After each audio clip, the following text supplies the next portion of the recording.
because she's not going to be present in my life physically anymore. I would miss the phone calls, the conversations which ranges from showbiz to serious stuff.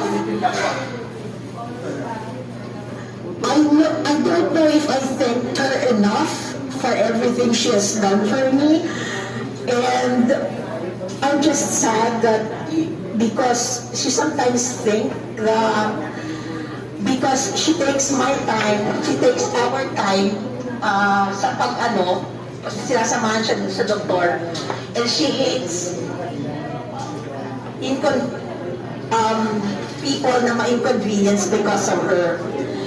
So, iisipin ka niya muna at sasabihin niya na pasensya ka na, I'm dumping things on you. Sabi ko, Auntie, no.